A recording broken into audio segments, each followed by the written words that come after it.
Okay, let's chat about CTI. So, look, the reason that I did this talk originally many years ago, I don't know that it was ever recorded, so here we are. But with cyber threat intelligence, by the way, I should mention here as we get started, even if you're not a CTI analyst, this is still very valuable for you, right? The reality is that so many folks in cyber threat intelligence try to play this out like it's some brand new field. The really smart people in CTI, right? The actual leaders in CTI, the John Hultquist, the Joe Slowicks, Andrew Thompsons, right? Those are actual folks that understand intelligence first and foremost and are applying it to a cyber discipline. Folks, intelligence is all about analysis. It's about dealing with uncertainty, right? And it turns out there are real analytic frameworks. Who knew, right? Real intelligence folks apply analytic frameworks to understanding, intelligence. And so that's a little bit about what we'll discuss today is actually an analytic technique or an analytic framework, right, called Kent's Analytic Doctrine, and how we can apply that specifically to CTI, right? Now, if you're an old intelligence professional, right, you did time with one of those nasty three-letter agencies or what have you, I'm joking there, by the way, I had plenty of time with those as well, then you've probably already heard about Kent's Analytic Doctrine, in which case this will be more of a refresher initially, but we'll talk about how to apply this specifically to CTI. All right. So anyway, without further ado, I think most folks know me, but there's a couple of facts about me. My favorite, of course, is being formally endorsed by Russian intelligence. That was fun. But let's get into not about me, but about Kent's Analytic Doctrine. All right. So I want to talk quickly about an intro to what is it.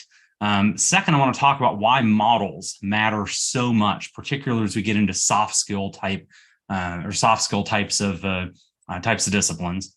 I want to highlight the big four out of or at least the big four that I look at as far as the pieces in Kent's Analytic Doctrine that matter most to applying them to CTI. I'll walk through a couple of case studies from World War II. Right, this is actually developed in World War II, and again still used today. And then we'll wrap it up for the day. So,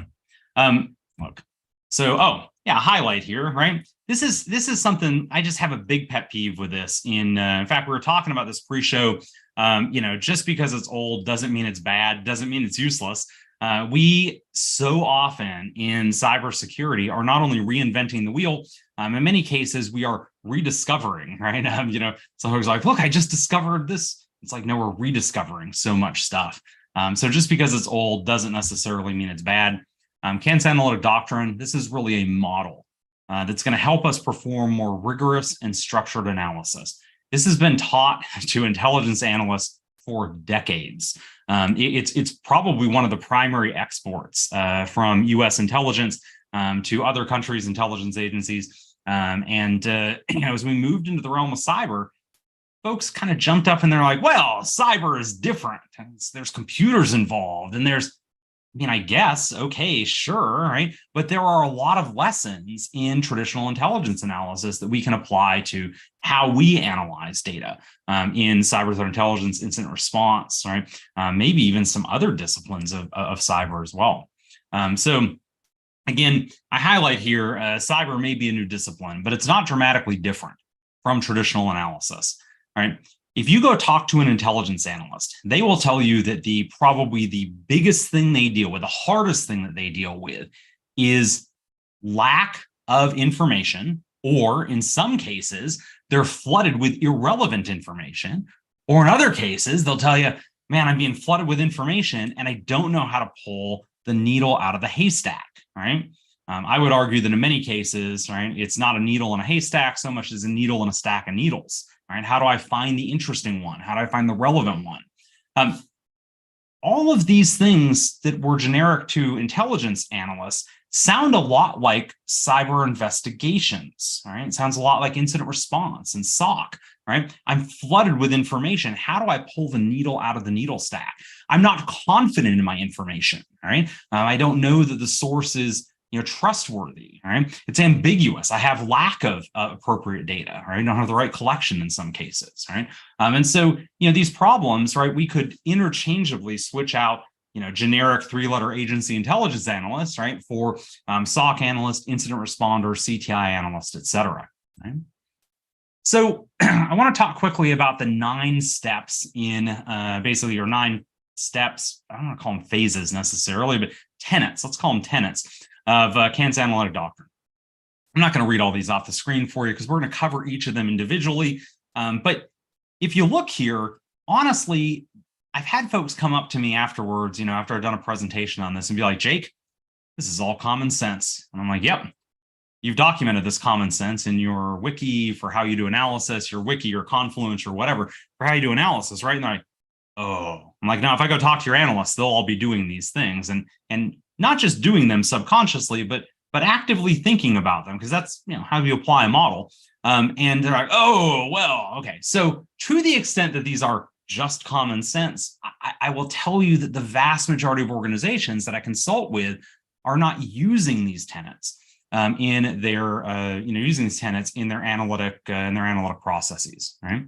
So that let's dive in a little bit deeper here. I want to talk about why models matter, and of course, we're talking about structural models, right? Not model models, dress up pretty or what have you.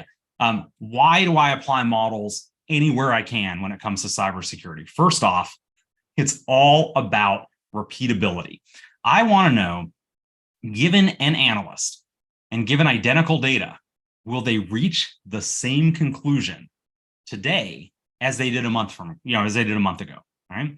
And if not, why not, right? Now that may be that they come in with some new prior information, right? They're coming in with new information they didn't have yesterday, or didn't have a month ago, I guess, for sticking with that. They didn't have a month ago. They want to know, right? Or we want to know, did that new information change the way you're looking at this information today? Well, again, if we're documenting that, then sure, great. Another big thing I'm looking at is consistency, right? So we have a big problem with this on security teams.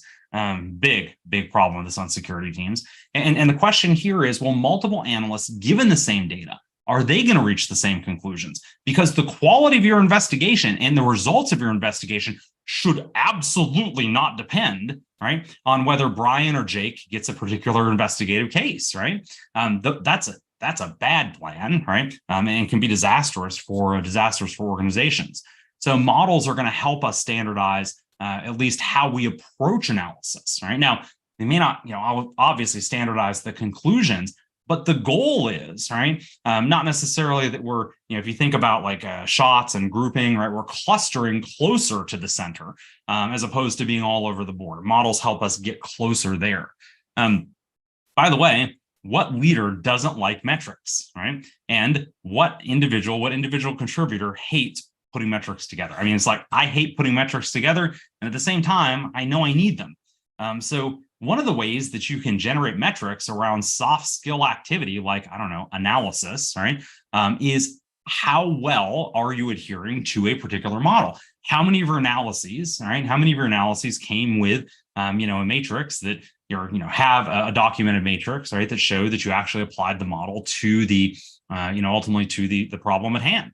And then there's the rigor and credibility problem. I get a chance to do a lot of board engagement. There's a lot of engagement with boards of directors and executives, and folks. I'm just going to go ahead and tell you, a lot of them think we're making stuff up, right? We're blowing stuff out of proportion. You're overplaying this particular problem. You name it, right? This was a big problem, right, for a long time, elsewhere, right? And so, one of the places this was a really, really big problem, you're making stuff up, right? Really, if you roll back into the 80s, as computers really got involved heavily in finance, we had a lot of, trading predictions, right, that suddenly weren't being done by slide rule, right? What are the odds? Again, what really moved that out of the black magic into stuff we can actually rely on, things that executives should be able to make decisions around, really came down to forecasting models, right? So it wasn't just something Jake made up, right? It was something that we're following a process, following or adhering to a specific model, right? So again, I'm a big fan where I can, right, to apply models. And again, this isn't trying to box anybody into the way they do analysis. Again, this stuff, one, is proven to work, so you shouldn't be worried about being boxed into something that that works really well, right? But separately, on top of that, right, there's the other side of this for me, which is I always, to the extent that I can, want to make sure that I can show my work back to executives, because this stuff is fuzzy, right? And it's not just to executives, right? To other analysts on the team. Analysts are going to disagree, right? I like to be able to come back and say, look, we may disagree, right? But if I can show my work and you're not, right? And one of us is inherently more credible than the other. We're showing our rigor. Doesn't mean I'm right. I want to be super clear. Just because I show my work, I can still come up with a bad conclusion, right? I'm far less likely to, but still could happen, right? So, anywho, let's talk about the doctrine, because I want to walk through each phase of the doctrine or each tenet of the doctrine. Then we'll get in, like I said, to a couple of case studies and wrap up with some questions here. So the first piece of the doctrine, focus on policymaker concerns. Folks, there's one thing that makes business go, it's dollars, right? At the end of the day, I promise you, your CISO does not care about Log4j. Let me back up, not your CISO, but your chairman of the board of directors does not care about Log4j. They care about what Log4j means for the company, right? Never forget that, right? We're all coin operated. I mean, you may personally not be, you may believe in the mission, or whatever have you, but the people you work for, the organizations you work for, right, ultimately are coin operated. And even if they're like, oh, we're going to go, pet kittens and save the world and kumbaya and whatever, they can't do any of that without money. Can't do any of it without budget, right? And so we have to then step back first and foremost and realize that we have to provide value to the decision maker, right? When we start talking about CTI, that means a lot about decision support, right? Decision support. So if you're not providing value, or actually, let me take this another step meta, right? You may think you're providing value, right? But if the stakeholder doesn't think you are, if they don't perceive that you're providing value, this is probably an activity, whatever it is you're doing is an activity that is unlikely to continue to be funded. How do you fix this? First off, talk to your policymakers. I have done multiple consulting engagements, double-digit consulting engagements, where I go in and I ask because I want to make sure I'm focusing on policymaker concerns. Odd how I'm actually, eating my own dog food here.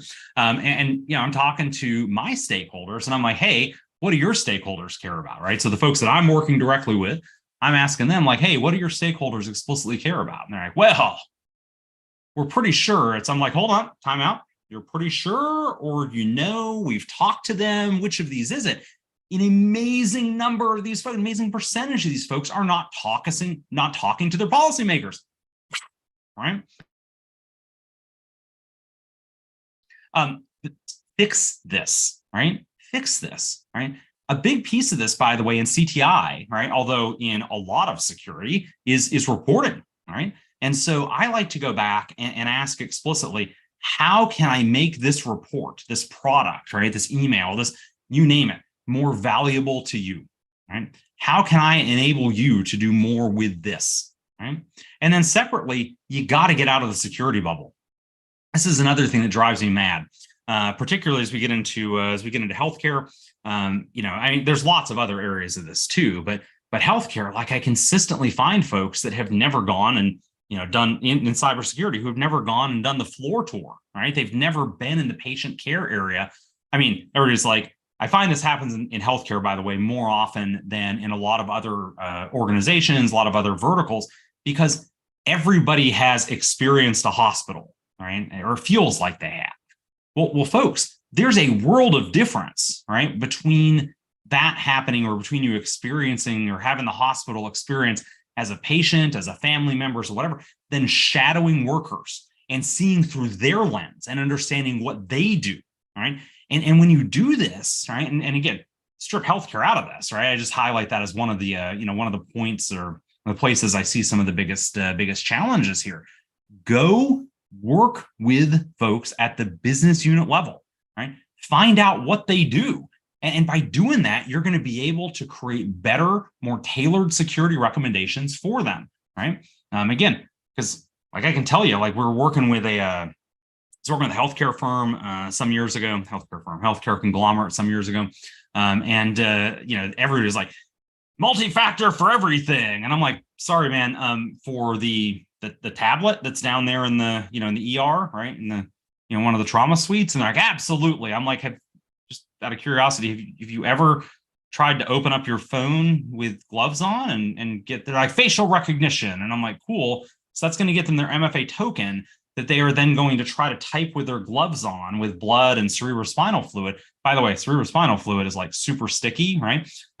Doesn't work out well, but and I'm like, they're going to type that for the tablet, and they're like, yes. And I'm like, no, that's just not like, and again, having been there, I used to be a medic way back in the day. Having been there, right, I didn't have to go on a tour here to understand policymaker concerns, right? But that little stuff comes in, right? And you start to see like, hey, this isn't going to work, right? So get out of the security space, right?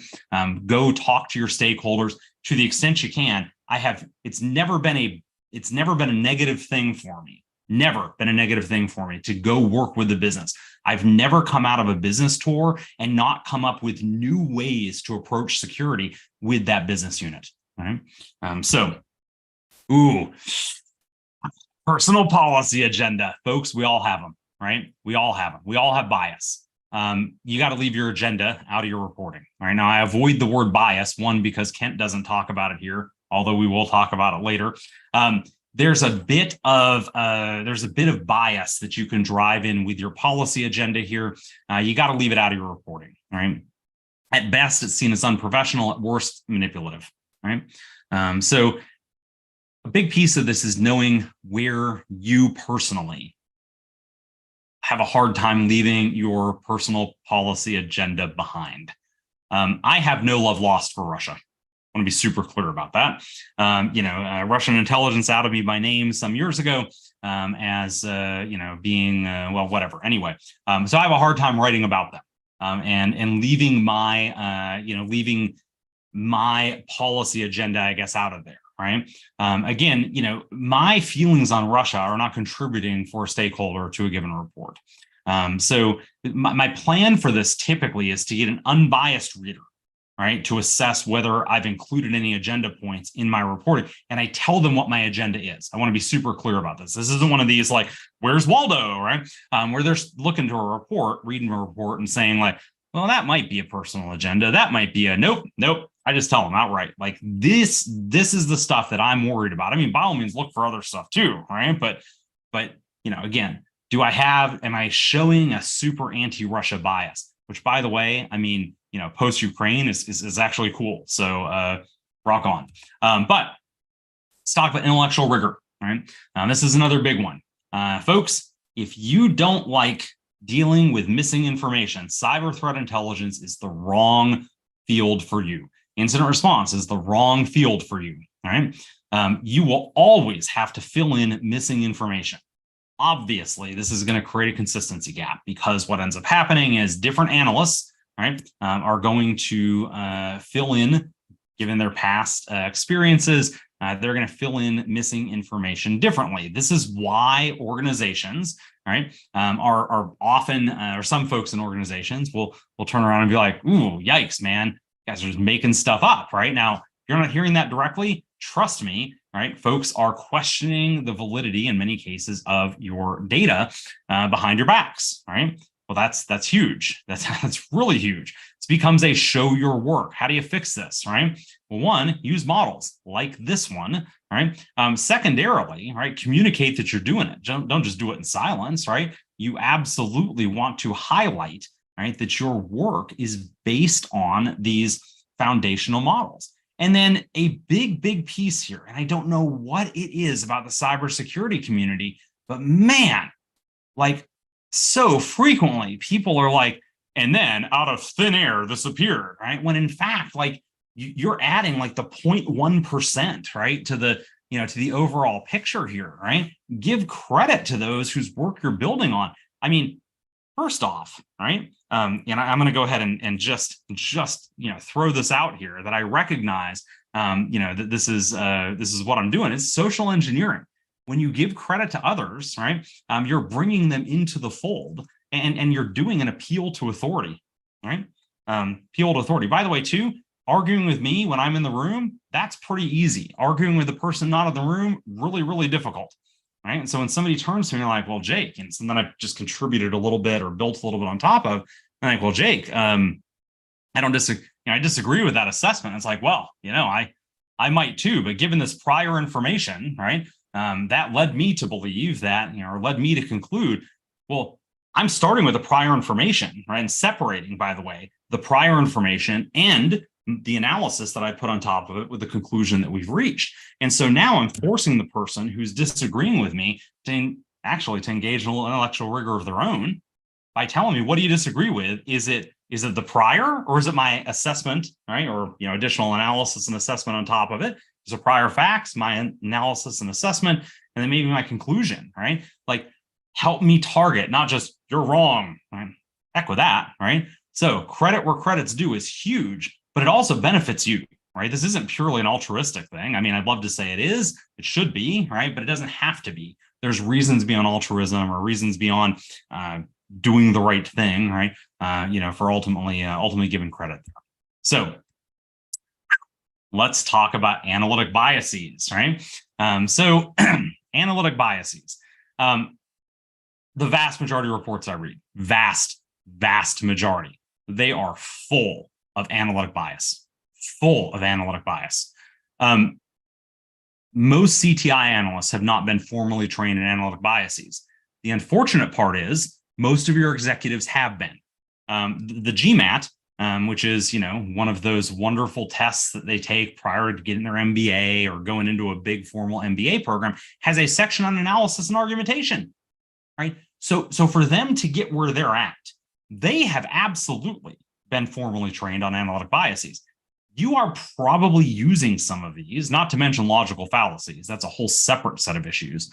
You're probably using, analytic biases and honestly, again, probably logical fallacies in your reporting.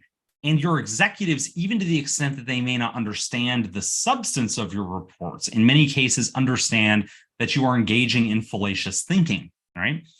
Logical fallacies there. By the way, the difference between a logical fallacy and analytic bias, if you had to like draw a line between them, because some people are like, those are interchangeable. And if you want to be pedantic, probably not, right? So like a logical fallacy is something that's really just, it's ingrained, I guess, as you can think about it like as a failure in the way you would structure an argument, right?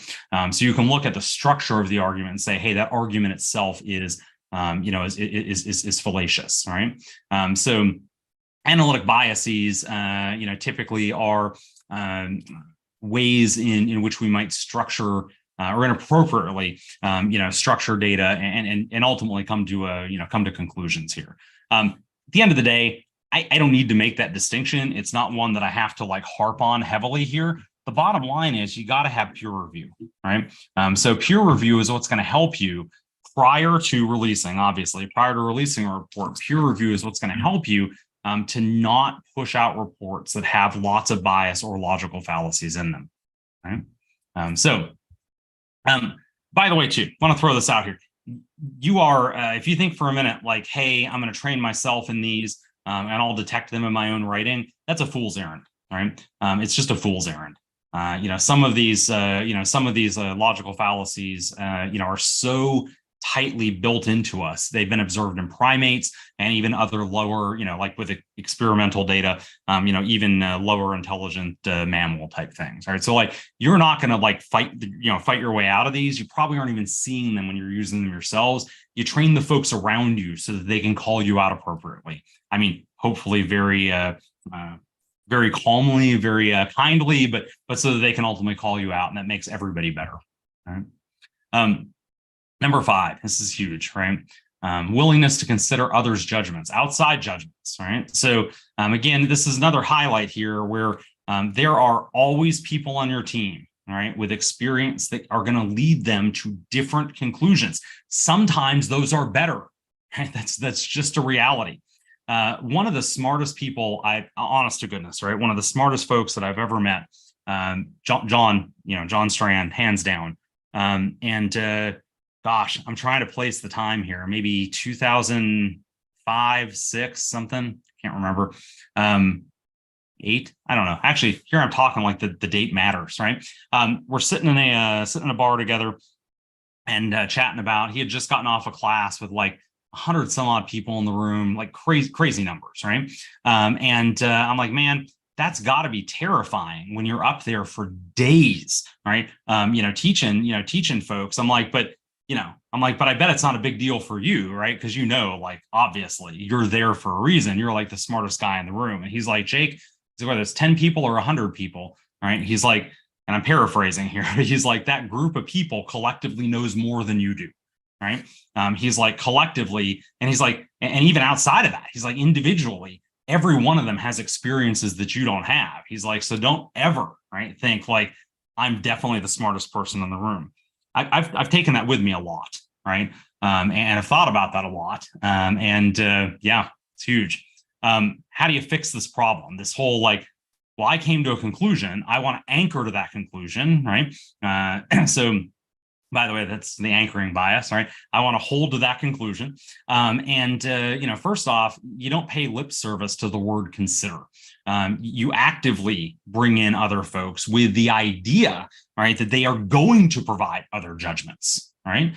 So now I will mention here, this is problematic when you are doing this with subordinates, because you are de facto asking a subordinate, right, asking a subordinate ultimately to challenge you. All right. Well, again, this can be very problematic because, in some cases, too, for managers, right? Managers will say, well, if I adopt the judgment of my subordinates, that erodes my authority, right? Because, effectively, I let the intern tell me I was wrong. I've got a great question here. Does imposter syndrome fall into this space? I don't think it does here, right? I think this is probably the opposite of imposter syndrome. Imposter syndrome, for those that aren't aware of the term, imposter syndrome is basically like this I deserve to be here, right? But not feeling like you do, like questioning. You actually have the skills, right?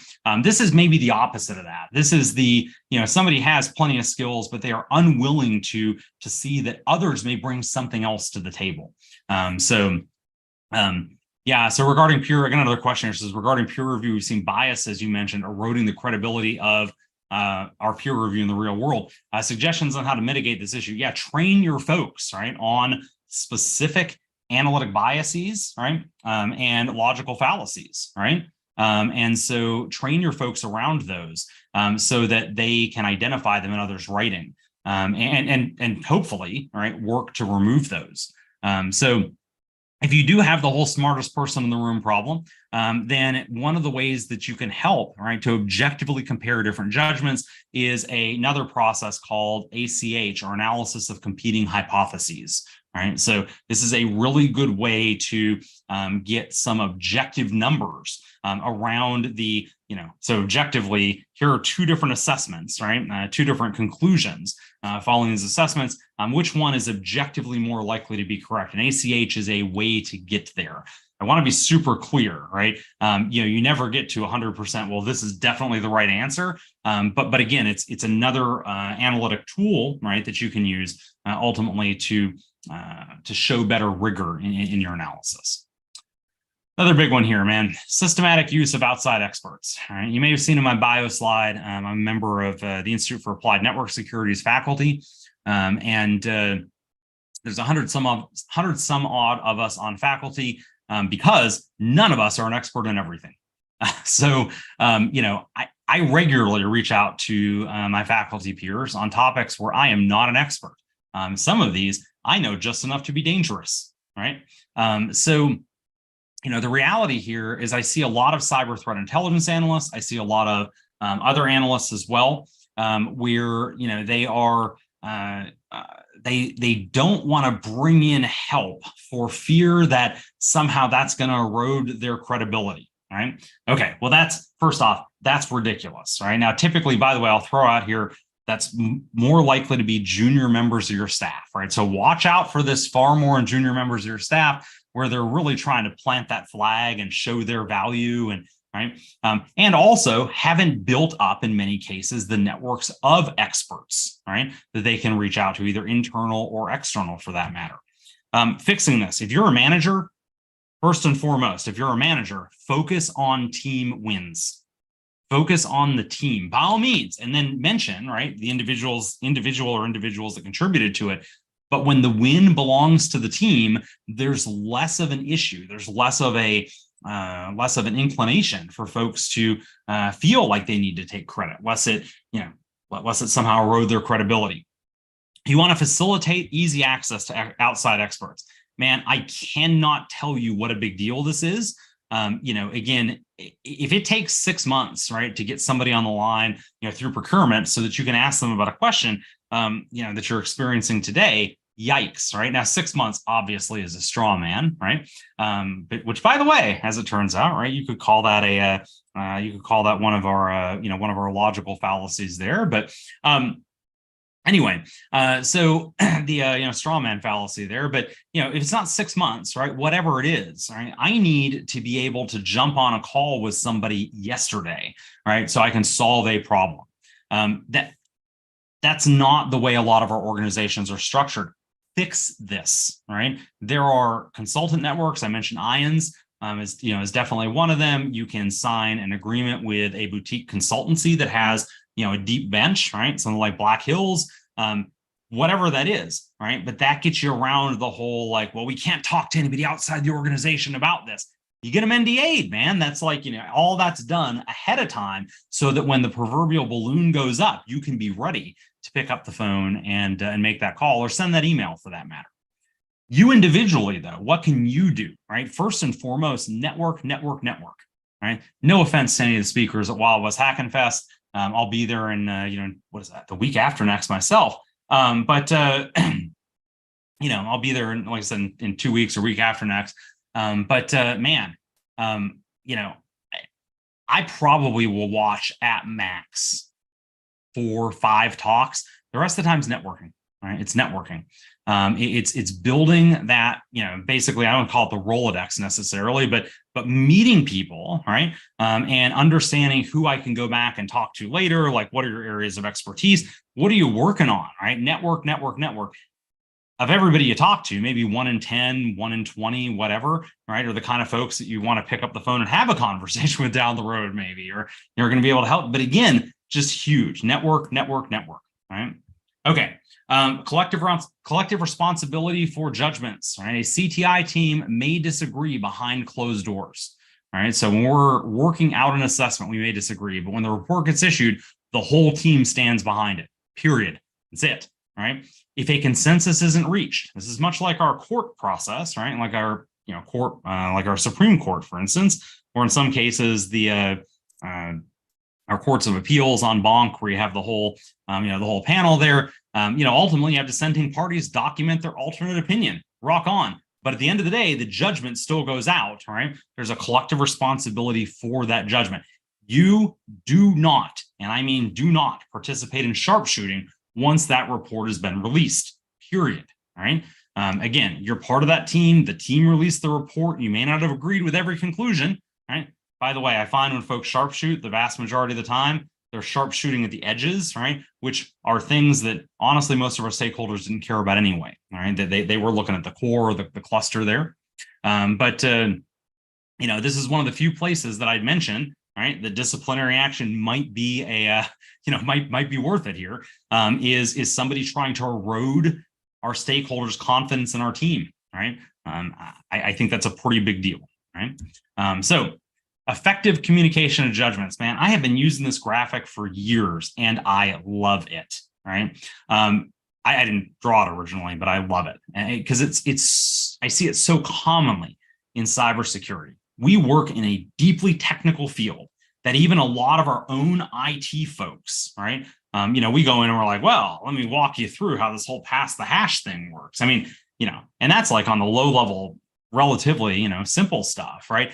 And IT is like, I'm sorry, what? You want me to what? Right? Craziness, right? And so I don't mean craziness in the sense that goodness, that we shouldn't be explaining that to them or that they should somehow understand it or what have you. But oftentimes we're talking past our audience, right? If your audience can't understand what you're saying, if they don't know how you reached your conclusions, nothing. You got nothing, all right? You put time into, how do you fix this?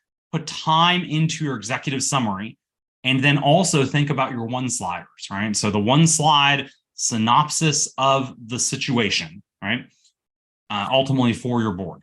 These illustrations, they help a lot, right? And so working through how do I communicate this information to someone that's non-technical and they walk away with the same thing I intended to impart, right?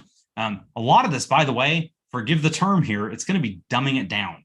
Get rid of the techno jargon in your communication because it doesn't matter, right? In the vast majority of cases, it doesn't matter. By all means, put it in an appendix, right? Game on, put it in an appendix and go, right? You get a reviewer here with similar experience to your audience, right? It kills me when I read reports that were intended for an executive team and they talk about TCP ports, right? And I'm like, you could not have missed the mark harder if you tried, right? I want to make sure that I distill analysis down to a few key points for my decision makers. This is the whole bluff thing, bottom line up front, right? What do you actually need to know? And to reverse engineer that, right? I actually kind of step back and think, okay, well, my stakeholders, I'm providing this for decision support. What is it that I'm hoping that they do? What's my recommended course of action? And what information can I give them in bite-sized chunks in a way they can understand that will help them, right, move towards that course of action, right? And now, before somebody says you're manipulating your stakeholders, that's not really the case, right? We're providing decision support for our stakeholders. If I have 30 minutes with stakeholders, I may be able to cover 3 high-level topics that move them in a direction, right? That they can understand, or maybe I instead opt to cover 30 different things at surface level where they walk out, mind's blown, right? And by the way, when an executive tells you, like, man, that thing absolutely blew my mind, right? That is not a compliment.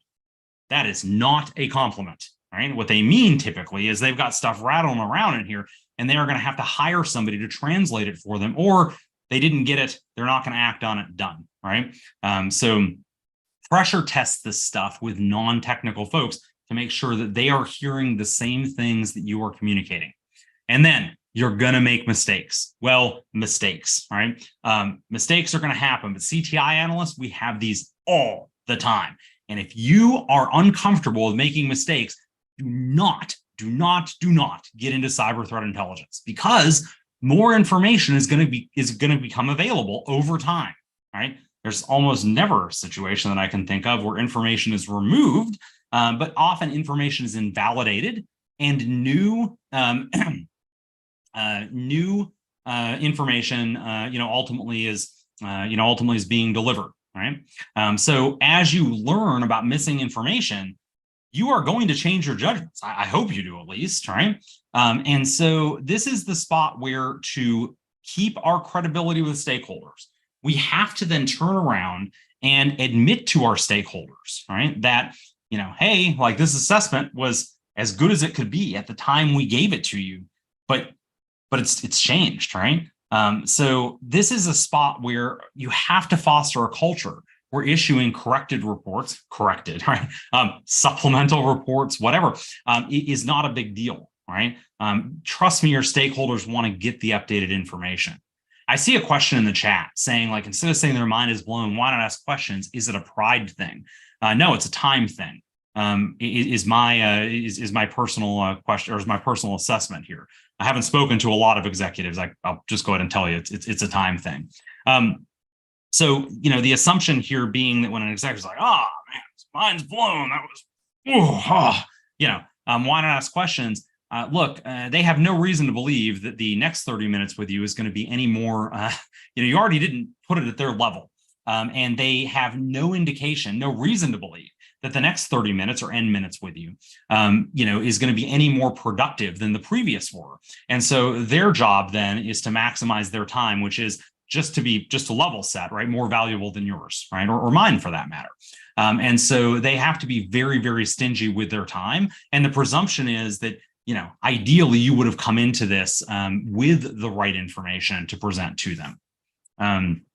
So I got one more here. It says, it's not easy to articulate the intelligence into strategic intelligence. Do you think by having a good technical writer can help articulating technical jargon into layman's terms and producing strategic intelligence.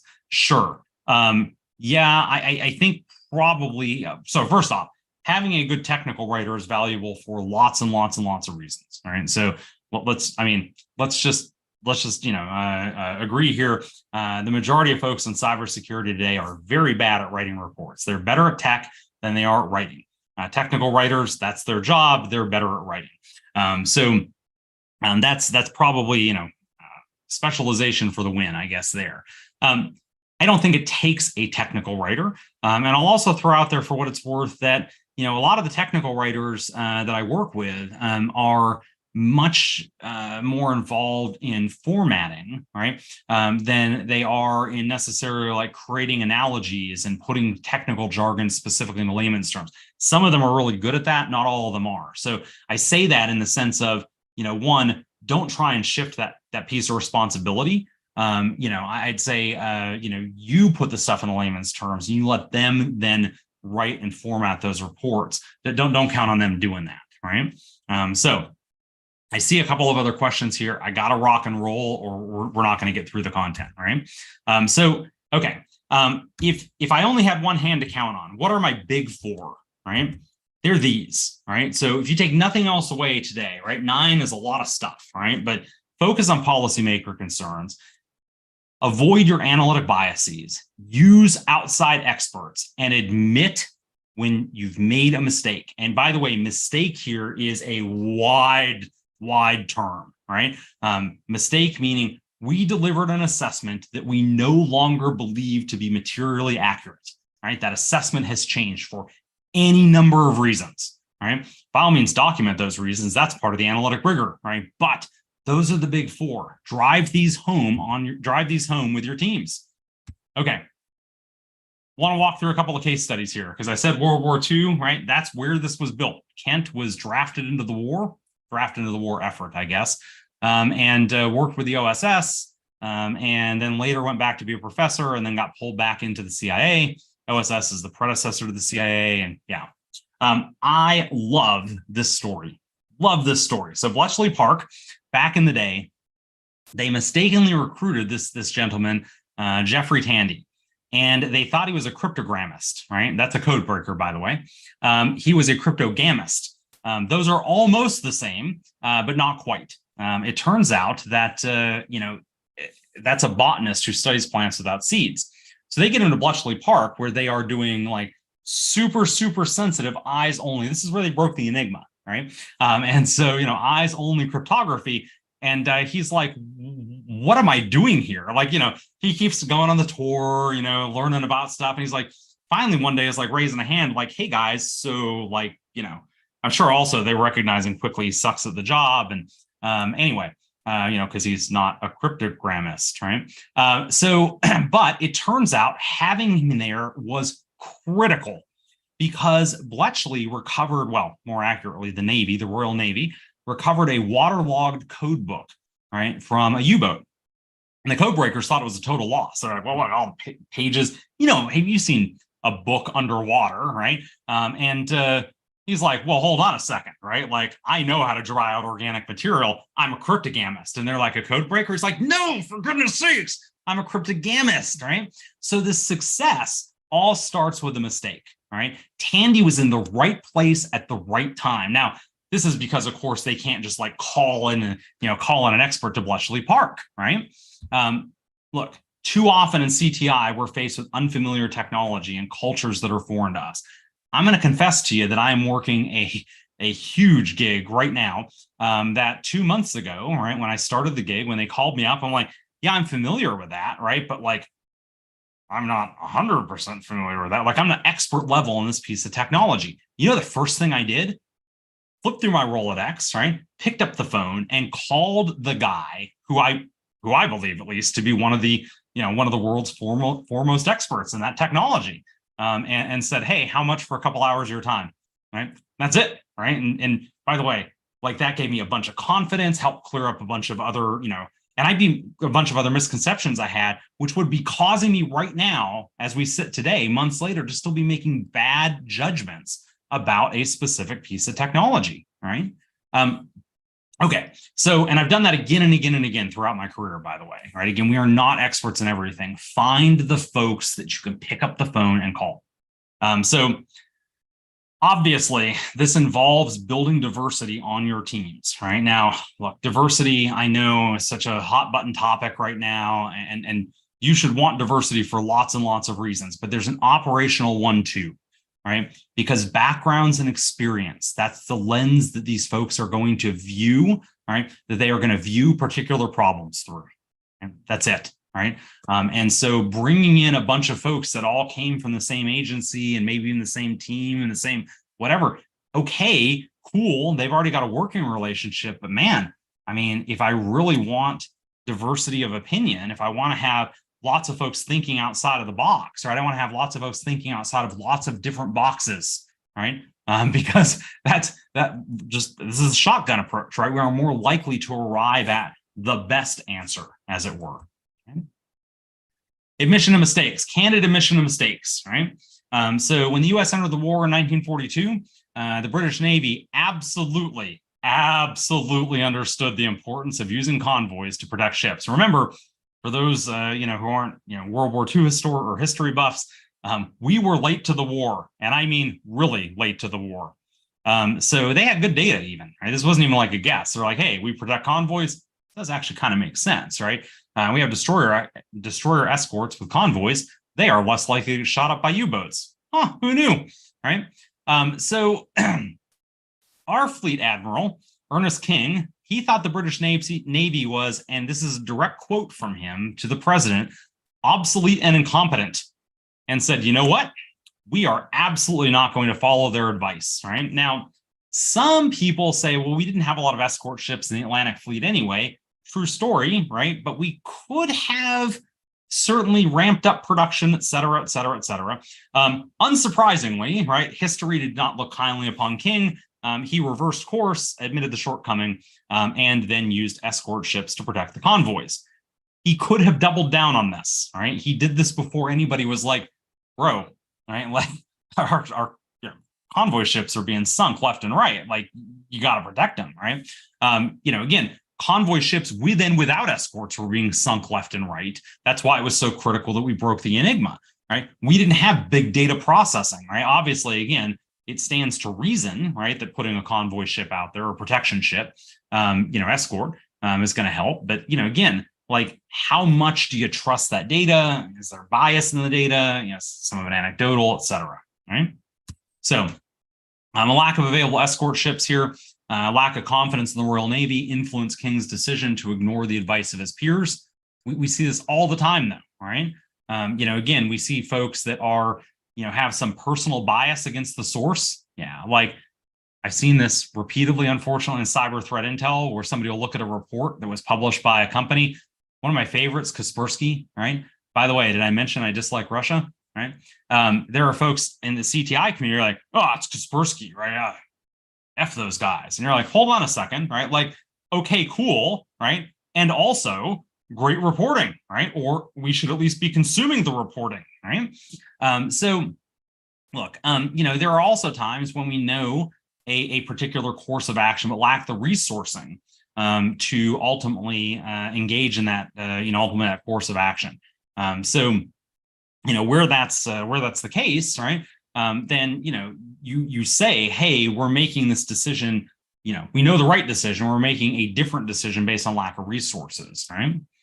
Ooh, this is another big one for me, analytic biases, right? So this had real world impacts and killed a lot of bomber crews in World War II. So there was a thought process that, by studying, like, this is an actual scientific study, right? Where, the Army Air Corps went through and studied all of the places where planes got shot up, because they presumed that, well, those are obviously the easiest places for them to hit. We all know today, and by the way, they put lots of extra armor on exactly the wrong places, right? We all know today that, that the reason that they weren't seeing a bunch of hits, for instance, here and here and here, when those are hit by anti-aircraft fire, the planes just kind of don't come back, right? They don't come back at all. And so this was it was just, again, a flawed thought process. These continued throughout, right? By the way, this is more broadly known today as survivorship bias, right? So because we're studying the survivors, not the things that didn't survive. But again, analytic biases in CTI prevent us from making good rational judgments, right? Sampling bias is a huge one because we have incomplete data. We may have anchoring bias, right? So data acquired early in the investigation or from the most senior analyst or the boss, right? Maybe the thing we anchor to, and we forego better leads that are discovered later because of that anchoring. We may see two unlikely events happening temporarily nearby to one another. That can't be a coincidence. It's called an illusory correlation. It is absolutely an analytic bias. Hindsight bias hampers our ability to predict what are really the most likely attacks, right? Because, hey, let's be real. We've all got bias, right? We're looking back and saying, well, what have we seen before? Thinking that's most likely to happen again. Personal policy agendas. Okay. It's a big one for us, right? German generals believed that, or many at least, right, believed that, and by the way, I've got to put a little asterisk here because there wasn't a lot of dissent, as it turns out, who knew, right, in the German military. But they believed that the Russians would only commit their Western forces to defense. The Germans also believed that their tanks were far superior to anything the Russians could ever produce. Hitler is widely thought to believe this, right? He removed or executed generals that didn't agree with him.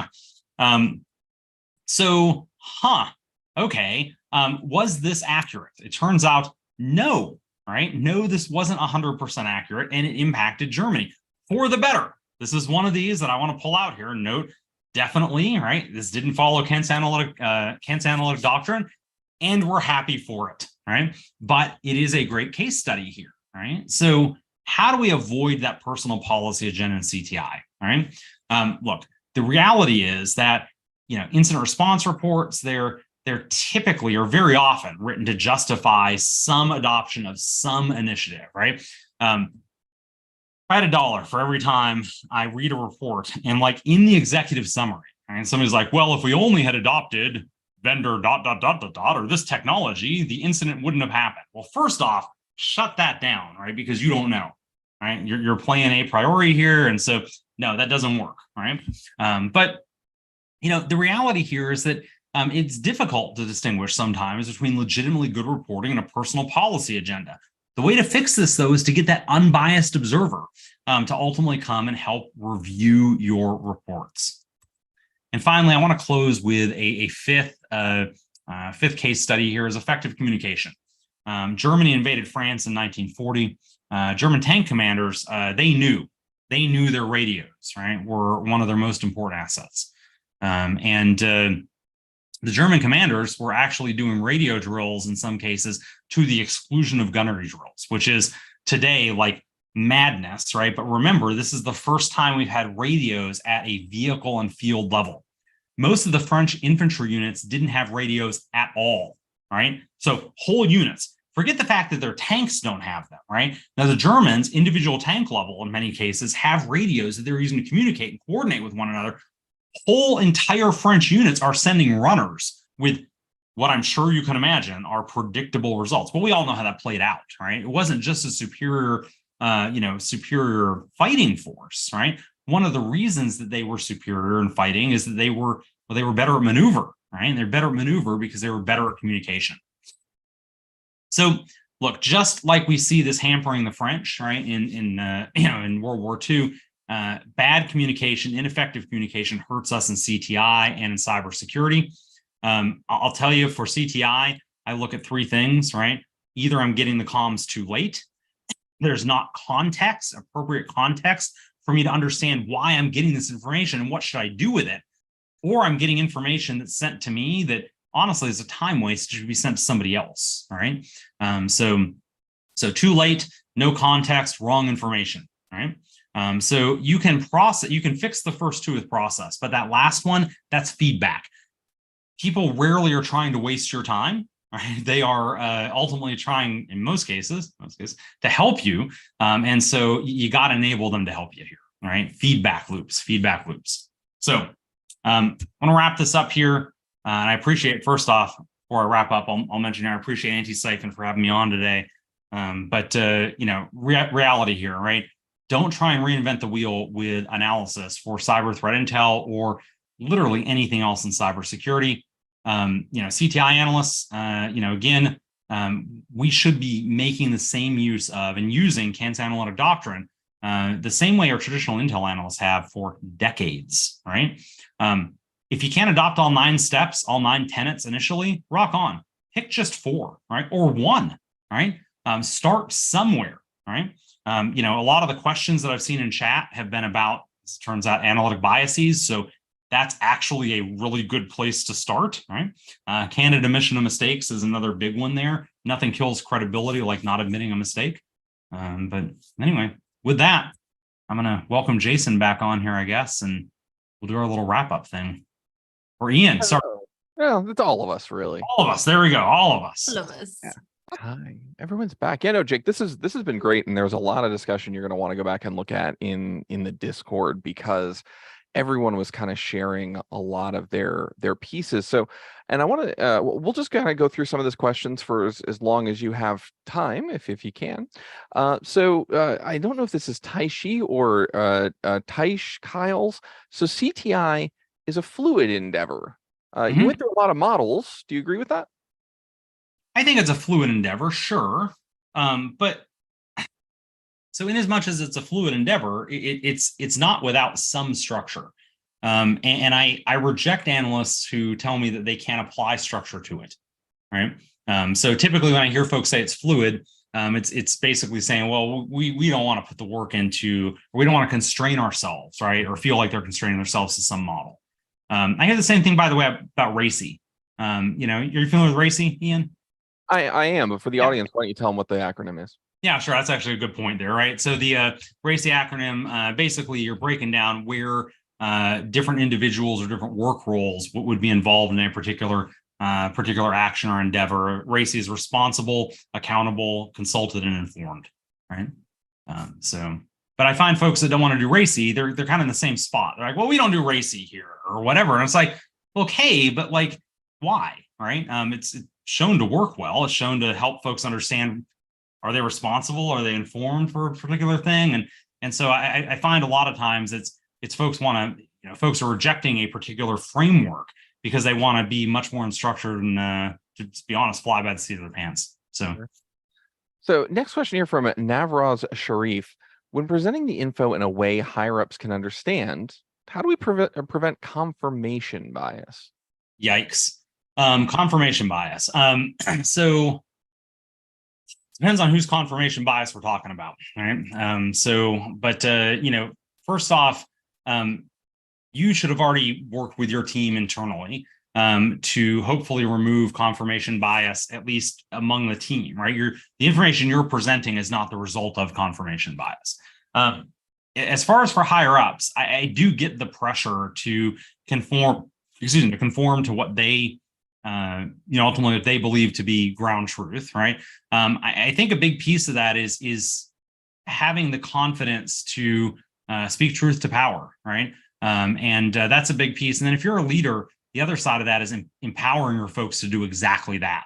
That's not something that, like your low level, analyst, right? Individual contributor analyst who goes and briefs an executive is not going to suddenly feel confident. Most of them are not going to feel confident to speak truth to power, avoiding that confirmation bias, unless that's, again, just culturally built from the ground up. You can't fix everything, but you do have control over your own teams. Great. So we are right at 12:59.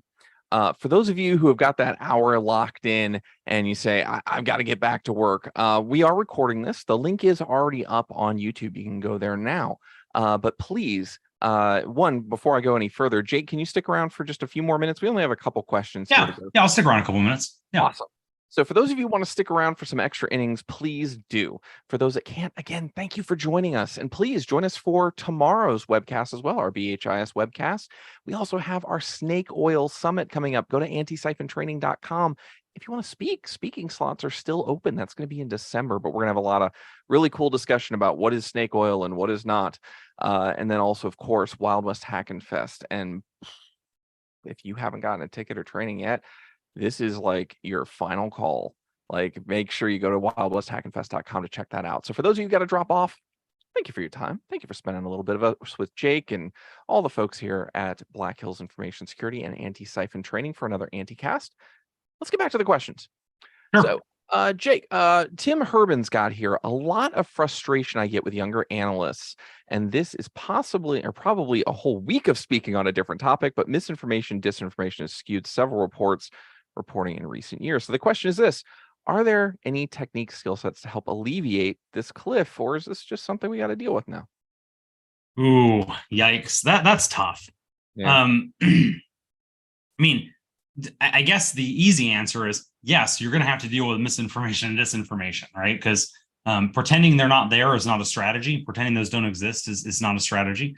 I am maddeningly, as we start into just even discussing, to pick a straw man here, 5G, right? I am dealing with really smart people with graduate degrees in leadership positions that legitimately think that 5G technology is going to activate, dormant nanobots in, the vaccine that they may have taken. And I mean, and I have to recognize that despite how ridiculous, and by the way, actually we're off. Are we still recording? Can I? We are still technically recording. Okay, so I'll say bat poop crazy, right? Let's just call it bat poop crazy.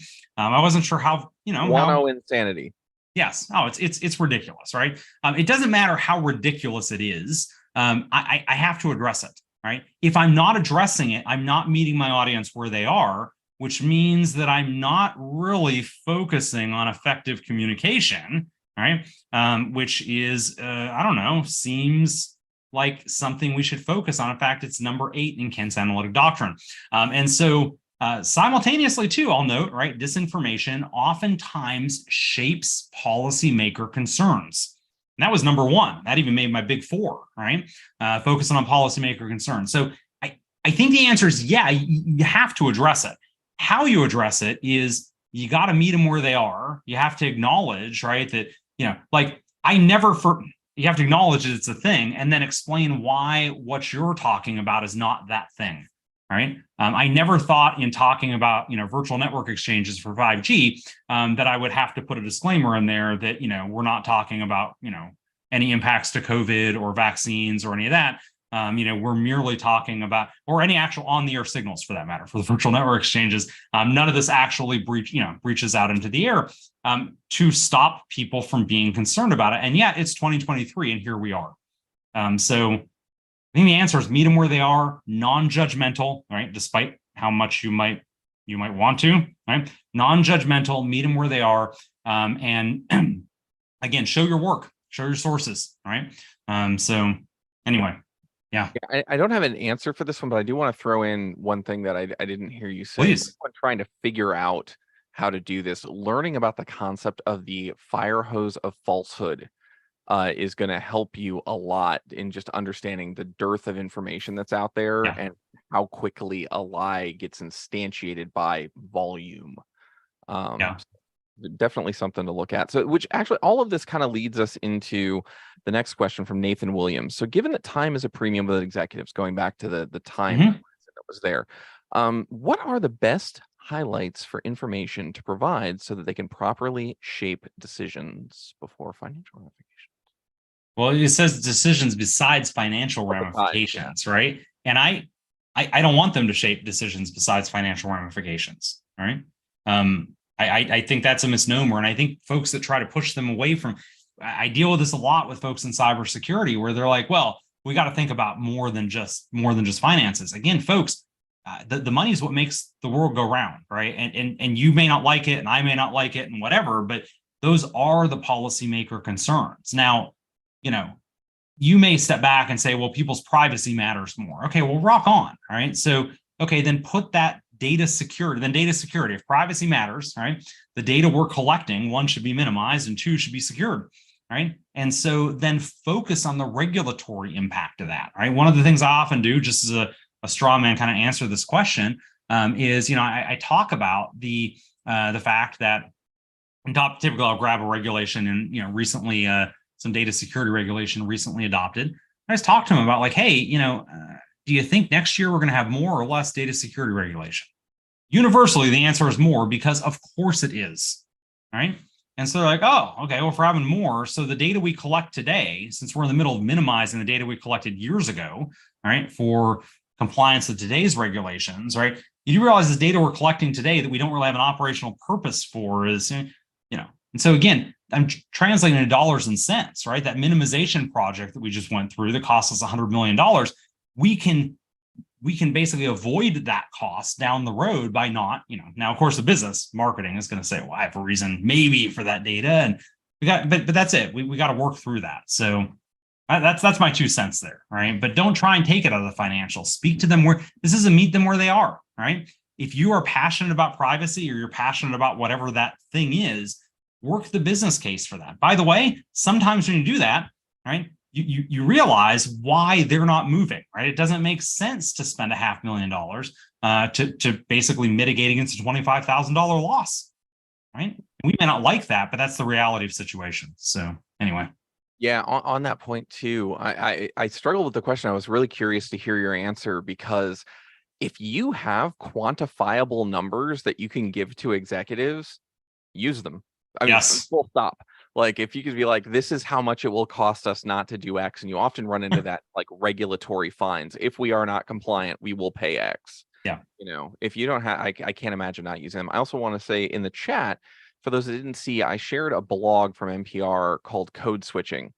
And a lot of what Jake is talking about is code switching. When you're speaking to executives, you speak a different way. You give them different information because you want it to be relevant to them and for them to react to it with the least amount of processing power. Speak to them in the language and what they want. So that's in the chat. Sorry, in the Discord for those who didn't see it. Moving on here. Ian, before you move on ahead of that here, right, real quick, I want to jump right back into this here, right? And I actually do a whole presentation on, like, basically talking to executives. I've done a Blue Team Con, a couple of other places here.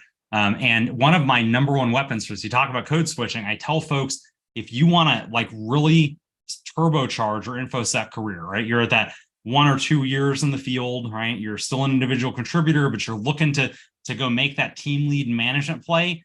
It's not go study more tech. It's go grab the MBA reading list and start going down the MBA reading list, because you know who's read that? Your executives, right? And so when you can scaffold off of something that you have a shared experience with them that you can scaffold off of, and you can take this knowledge, this technical knowledge that they don't have, and frame it in a shared vernacular that you have because you've read some of the same books and understand some of the same business. That's what rockets people ahead into leadership. That's what rockets building leadership positions. Period. Yeah. 100%. Sorry. Yeah. Oh, no. This is, I think it's valuable for everybody. Yeah. So let's go on to Drew Forrester. What resources are there for doing analysis of competing hypothesis as a group activity in the midst of a hunt project or in the midst of real incident response? Ooh, yikes. So I'm probably going to mention the Richard Hoyer and the psychology of intelligence analysis. That is required reading for any one of my teams. It's just fantastic. So Richard Hoyer, psychology of intelligence analysis. Like, if you go to Amazon and type psychology of intelligence analysis, you'll find it immediately. Grab it. There's a whole chapter on ACH. One of the things you should note is you should not be doing it real time, right? ACH is something that is a bit too involved to have a good value proposition in every case. Where we get the most value out of ACH is typically, for me at least, right, is where we have substantial disagreement on the analyst team, right? We have multiple hypotheses that seem about in the same spot there. And so, or about the same plausibility. I want to be able to go in and say, well, this is the one that we really push towards. This is why ACH helps me get there. So nice. Matthew Jennings has a quick question. Can I please share slide 24 with my staff at the Federal Reserve of KC? I'm assuming the answer is yes. I mean, my gosh, please. Right. Yeah. Yeah. So you're not going to see me fight against diversity. In fact, typically I've got my rainbow DEF CON flag in the back there. And I only have it here because I was working with some, I only replaced it with the black one. I was working with some engineers out of mainland China. And I was meeting people where they are and trying not to, right. So yes. Yeah, all that. Absolutely. That's absolutely code switching, right? Yes, in fact, it is. Saying, let me remove all the things that might distract you because we're not on the same wavelength. Yes, I mean, why have a barrier to to communication when we can just So anyway, Yep. So. Yaroslav here. They just have a statement. Thank you for your stance on Russia, Jake. So. Ask that.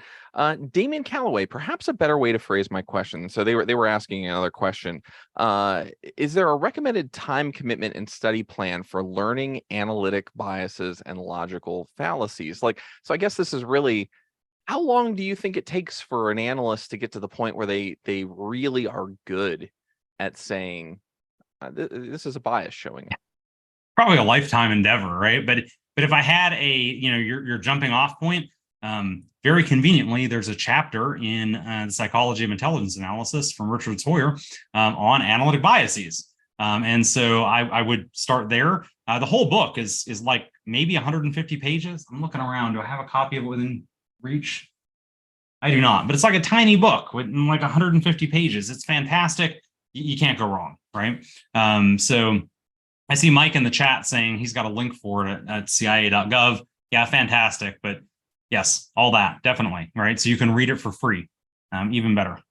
So I'm putting that in the chat right now for those of you who are not in Zoom. So excellent, that Mike. Let's take a look here. Moving on, we did that one. Clarification. Usually people say that non-technical audiences really understand money more than technical. If we don't implement this, okay. So we talked about that. Excellent. Yeah. But I want to throw out here too, I'm very cautious with folks to basically say, if we don't do X, it'll cost us X, right? That's yikes. That's actually fallacious thinking as well. And so you want to avoid that when possible. We're not saving a company money. We're not saving an organization money. We're simply trying to help them engage in loss avoidance, right? By the way, practically every business understands loss avoidance. And so I try to frame it in those terms, right? This is something we're proactively doing to minimize the likelihood of loss, right? Or reduce the likelihood of loss. I never try and make it out to be like, if we don't spend X, then this is going to cost us X, unless it's regulatory, in which case that's pretty predictable, right? So I think the last question here, and it actually ties into a great way to kind of wrap things up if people are curious about more of this, but Chris Heiner, do you have any resources that you'd suggest to someone trying to build out understanding for skills in CTI? Yikes. I think first off, it's be passionate about it, right? Because you've got to consume stuff on a daily basis. You fall out of it for a couple of months and yikes. I mean, there's a lot to catch up on, right? So, but I think the be all end all, right, is it's a lot. It's a lot of understanding analytic methods, right? Understanding analytic methods and then applying those, right? So one of the things that I have junior analysts do is we'll go pull up a CTI report and I'll say, okay, critique that report, right? They're like, oh, well, that's from so-and-so. I'm like, great, critique it anyway, right? And, I want you to be critical about it. I want you to look at it and say, well, what's the meat in the report? Where do we disagree with their conclusions? Why, right? How could they have propped up this assessment a little better? That'd be my number one resource there. Unless Anti-Siphon runs a course on it, in which case go there too, right? Just putting that in the chat. So that's why it's a great way to end things up here. So again, one, if you are interested in CTI and whatnot, you're going to be out at Wild West Hacking Fest.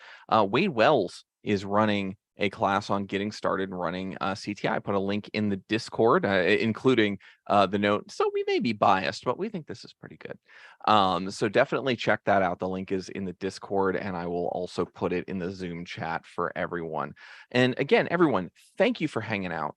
Thank you for staying the extra 15 minutes to answer questions, Jake. It's very much appreciated. Are you going to be hanging out in the Discord at all if people want to ask other questions? I am grabbing lunch and then I'm off to work commitments. So yeah, unfortunately not as much as I'd like to, but I will be at Wild West Hacking Fest. in Deadwood in 2 weeks. So yeah, chill with me there because I probably will be networking more than I'm going to talks, as I mentioned before. So yeah. So good luck with the lunch and all that. And yeah, definitely, of course, join us over in Discord because a lot of our instructors do pop in there and you can ask them questions and things like that. That's discord.gg/anti-siphon. And with that, we wrap up another anti-cast here. Don't forget, like Jake said, join us at Wild West Hackin' Fest coming up. We've got also our Snake Oil summit in December. So you can also check that out on the anti-siphon page. And of course, we got classes and all kinds of stuff coming up. So we want to hang out with you. Come say hi to us at Wild West Hackin' Fest and join us for the next webcast. Tomorrow is our Black Hills Information Security webcast, and we'll be on for that as well. So from myself, Ian Meyer, Velda, Brian, our time traveling nerd herder, Deb, Jason, Kyle, Brian, who had to drop, Ryan, who is always making us look good. Thank you for joining another Anti-Siphon Anticast. We're glad to have you here, and we hope to see you again. Ryan, would you kill it with fire? That'd be cool with fire.